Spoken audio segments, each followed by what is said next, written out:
느헤미야 3장 14절부터 32절까지 교독하겠습니다. 느헤미야 3장 14절부터 32절 14절부터 교독하겠습니다. 분문은 벳 학게림 지방을 다스리는 레갑의 아들 말기야가 중수하여 문을 세우며 문짝을 달고 자물쇠와 빗장을 갖추었고,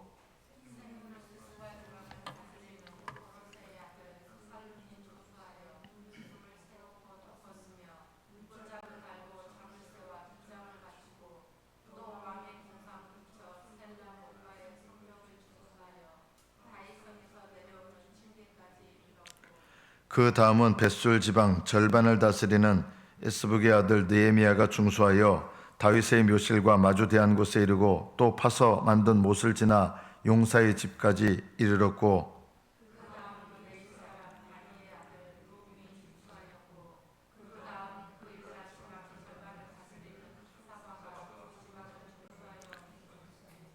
그 다음은 그들의 형제들 가운데 그일라 지방 절반을 다스리는 헤나다스의 아들 바웨가 중수하였고,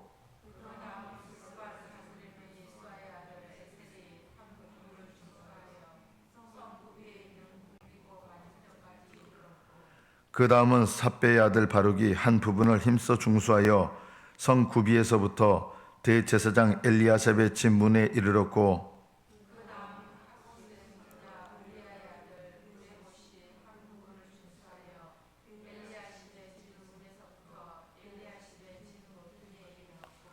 그 다음은 평지에 사는 제사장들이 중수하였고,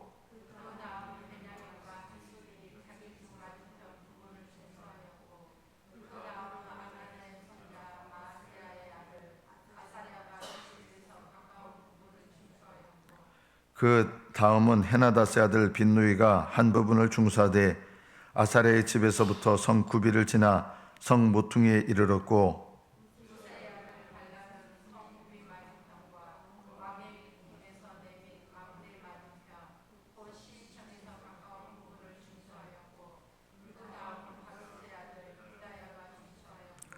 그때 느디님 사람은 오벨에 거주하여 동쪽 수문과 마주 대한 곳에서부터 내민 망대까지 이르렀느니라.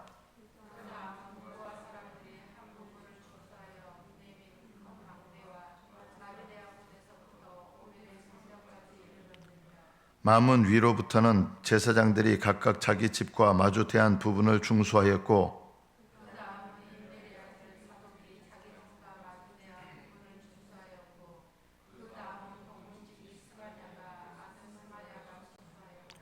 그 다음은 셀레미야의 아들 하나냐와 살랍의 여섯째 아들 하눈이 한 부분을 중수하였고, 그 다음은 베레게의 아들 무술람이 자기의 방과 마주 대한 부분을 중수하였고,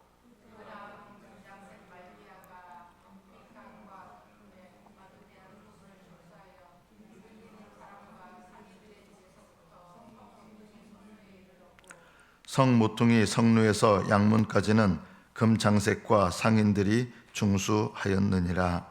아멘. 여기까지 받들어 읽겠습니다.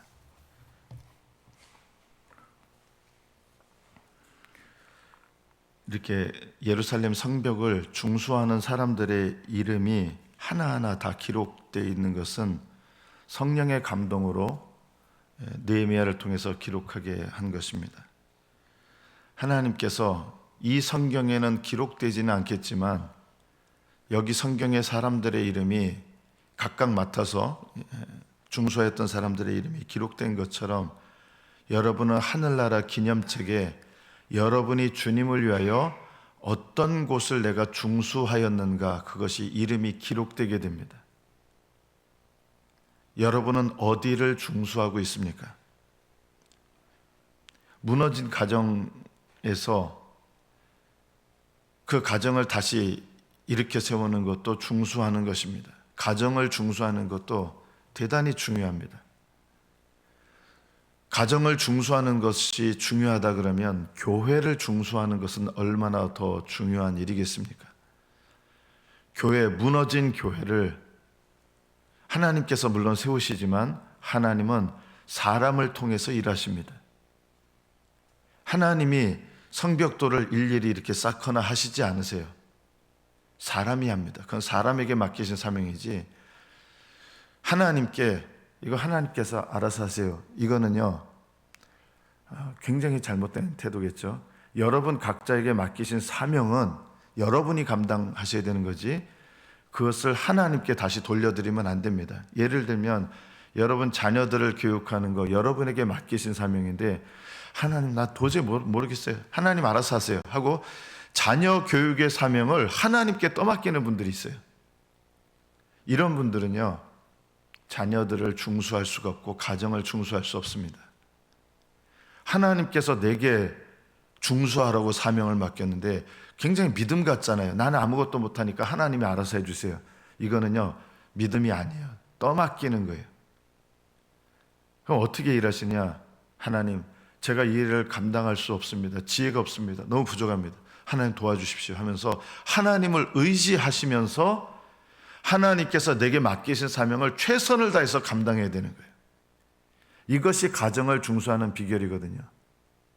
굉장히 믿음 있는 척 하시지만 어떤 분들은 하나님께 떠맡겨요. 자기가 해야 될 일을 하나님 알아서 해달라고. 믿음 아닙니다. 믿음을 가장한 불신앙입니다. 이러면 그런 사람은 가정을 중수할 수가 없다. 여기 무너진 이스라엘의 성벽을 중수하는 일도 하나님께서 이렇게 이름을 다 기록하신 거예요. 다 참여하지 않았어요, 사실은요. 그러나 참여한 사람들은 하나님께서 이렇게 이름을 기록하게 하신 것처럼 나중에 여러분들이 하나님을 위하여 수고한 것들은 다 여러분 기념책에 기록이 되게 돼 있습니다. 저는 여러분들이 이 정신을 꼭 기억하시기 바랍니다. 이제 우리나라도 이제 입법, 사법, 행정이라고 하는 삼권 분립이 있죠.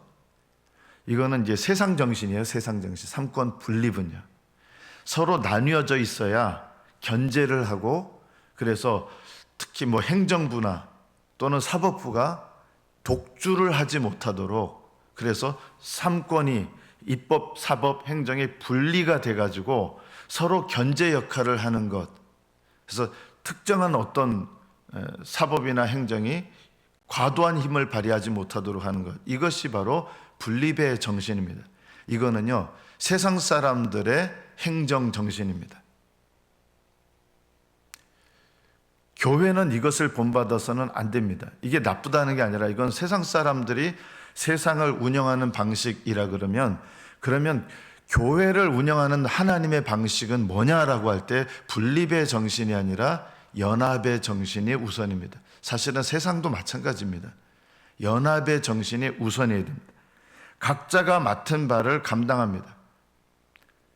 다른 사람이 감당해야 될 부분은 그 사람이 감당해야 될 부분이고, 각자가 맡은 부분을 하면서 내 것이 또 끝난 사람들은 또 다른 사람들 거를 이렇게 도와주는 사람도 있었어요. 하나님께서 우리에게 각자에게 맡기신 일들을 감당할 때 우리에게 가장 중요한 정신은 분립의 정신이라기보다는 연합의 정신입니다. 함께 연합하는 마음, 함께 섬기고 돕는 마음. 저는 뭐 정치인들은 당연하다고 생각합니다. 여당 야당이 보통은 연합하는 마음은 아니에요. 좀 분립하는 마음이 더 강하죠. 왜냐하면 자기 당의 이익을 우선하기 때문입니다. 당연하겠죠, 그건요.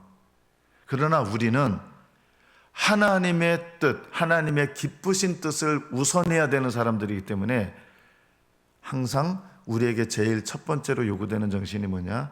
연합의 정신입니다. 연합의 정신. 저는 예전에 지금도 기억나는 게 있어요.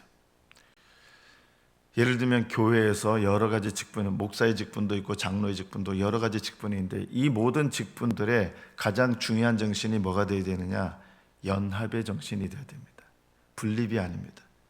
저는 예전에 누가 더 강하지 못하도록 견제하는 역할을 내가 할 거라고, 굉장히 잘못된 정신이에요. 성경에서 우리 교단 헌법에도요, 서로 협력하는 것은 기록되어 있지만 서로 견제하라는 말씀은 단 한 구절도 없습니다. 서로 협력하여 연합하고서 하나님 뜻을 이루는 것이다. 여러분이 교회 일을 할 때 나는 누군가를 너무 이렇게 힘이 세지지 않도록 나는 견제를 하겠다, 이런 정신을 버리십시오. 연합하셔야 됩니다. 협력하셔야 됩니다. 뭘 가지고 협력해야 되느냐? 교회는요, 사람의 뜻이 아니라 하나님 기쁘신 뜻, 이것을 위해서 협력하셔야 됩니다. 그래서 여러분이 일하실 때 내 생각에 옳은 것을 따라 행하지 마십시오.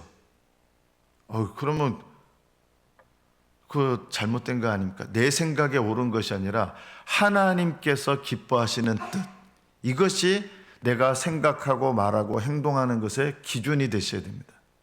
내 생각에 옳은 것이, 내 생각에 옳은 것을 따라 생각하고 말하고 행동하는 것이 아니라 하나님의 기쁘신 뜻을 따라 생각하고 말하고 행동하는 것, 이것이 주의 몸된 교회에서 섬기는 자들이 가져야 될 가장 중요한 정신입니다.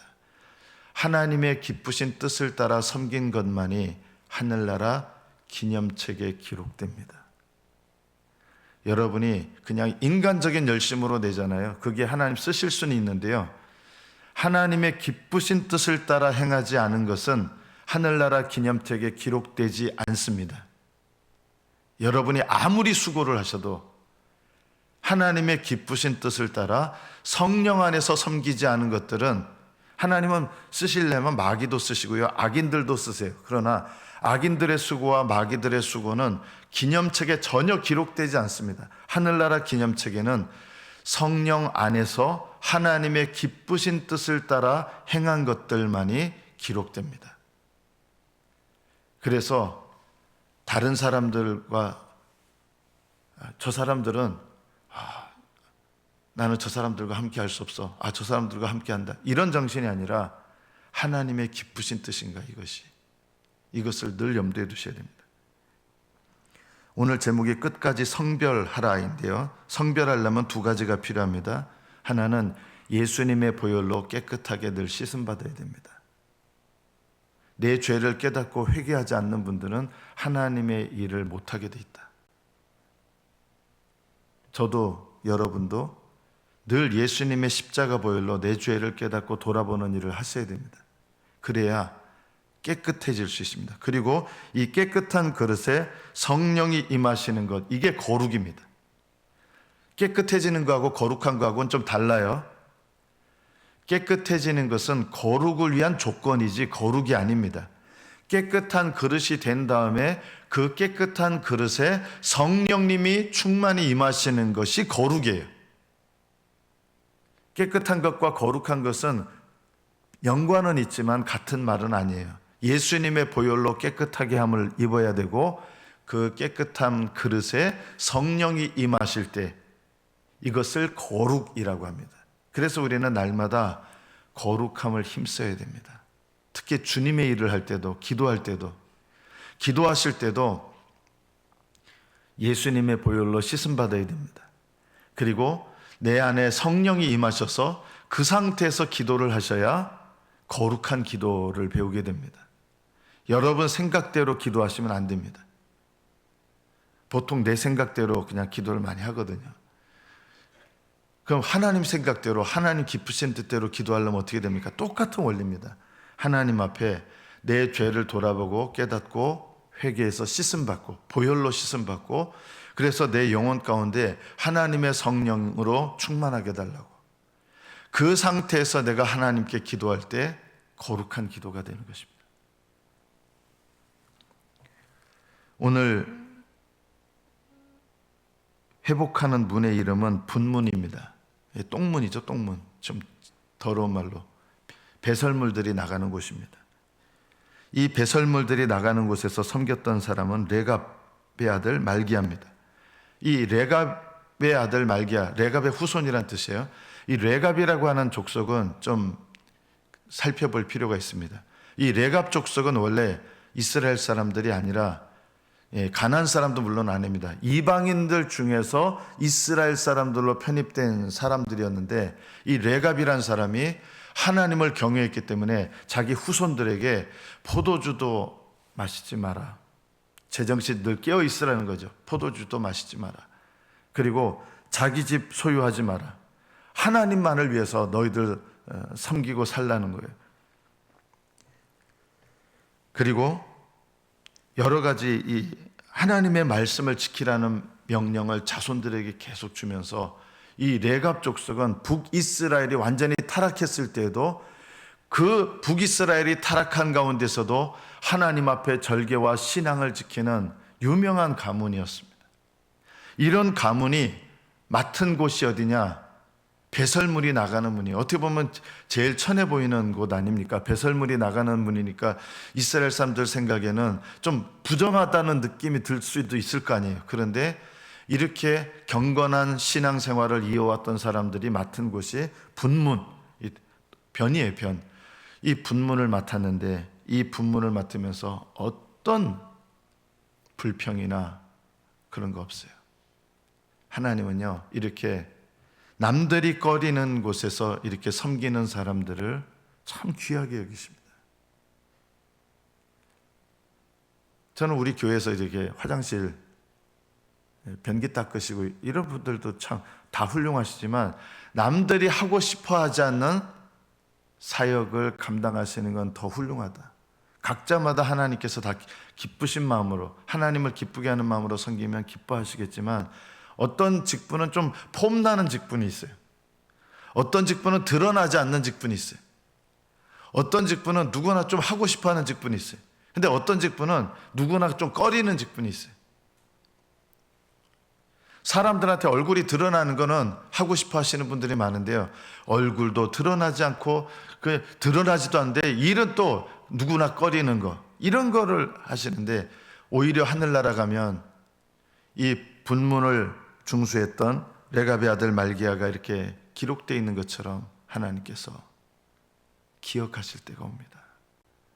사람들에게 알려진 것은요, 뿌듯하잖아요.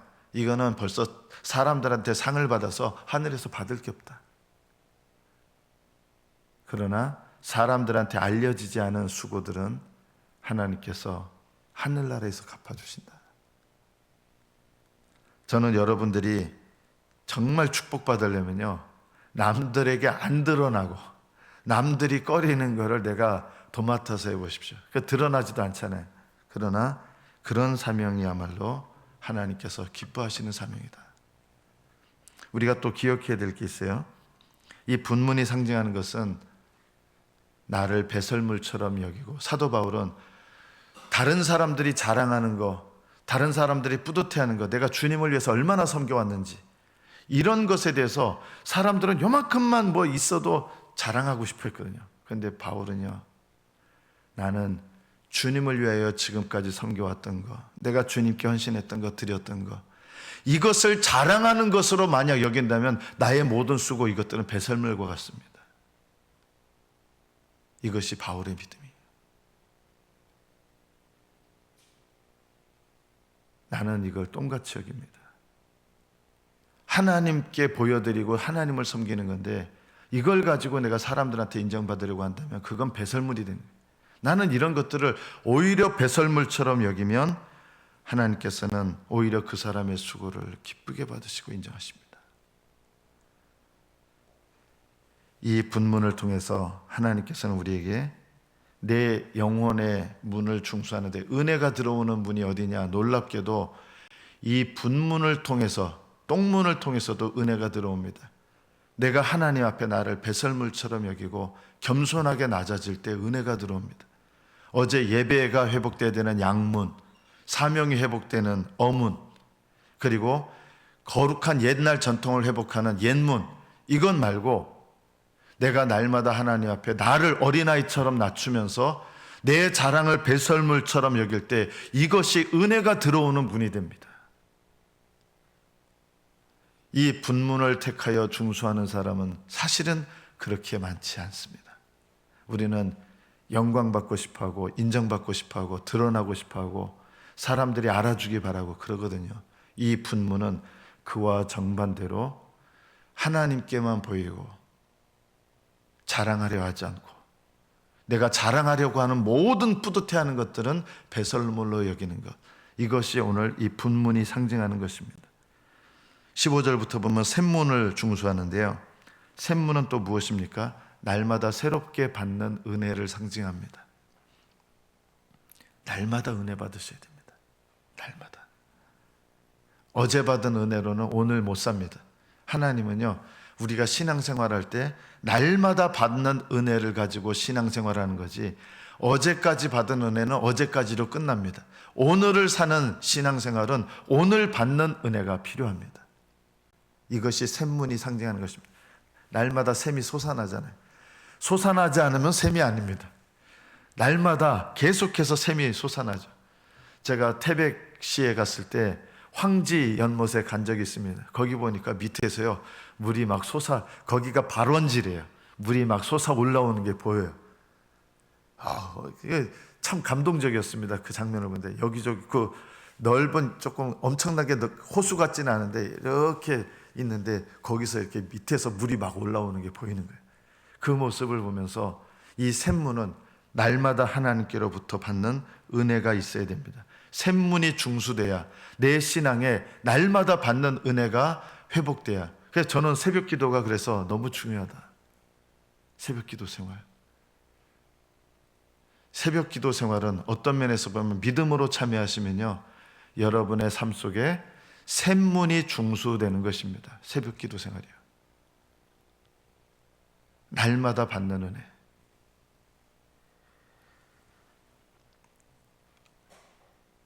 우리가 오늘 또 본문에서 기억해야 될 것이 있습니다. 26절에 보면 그때에 느디님 사람은 오벨에 거주했다. 이 느디님 사람들은 누구냐면요, 그냥 이방인이 아니라 원래 멸망했어야 될 가나안 족속들의 한 족속이었습니다.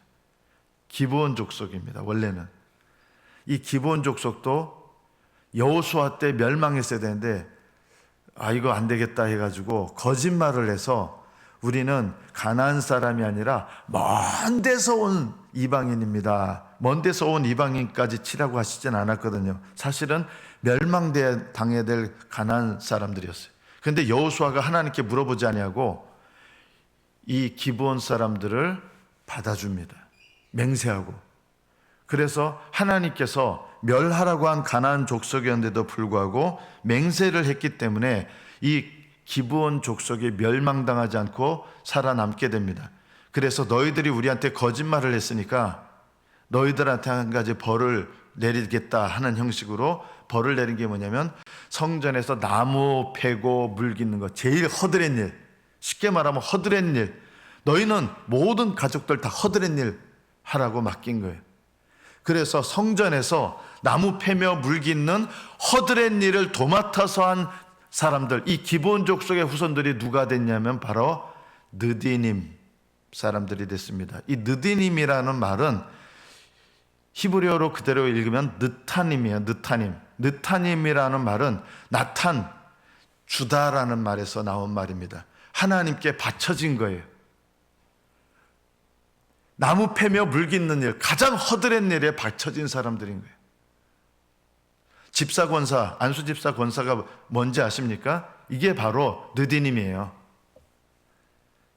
교회에서 안수집사 권사가 되셨다 그러면 높임 받으시는 게 아니라요, 내가 느디님 사람 됐구나.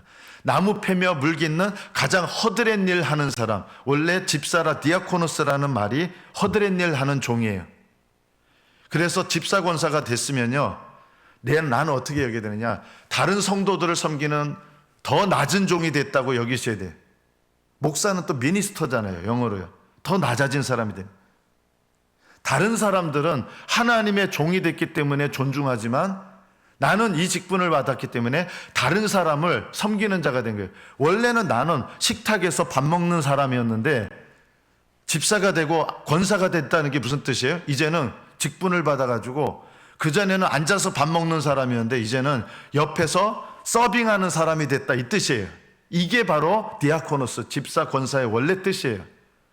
그전에는 내가 섬김받고 남들한테 자리에 앉아가지고 갖다 주는 거 먹었는데 이제 안수집사 되고 권사 됐다는 뜻은 내가 이제 옆에서 서빙하는 사람 됐다.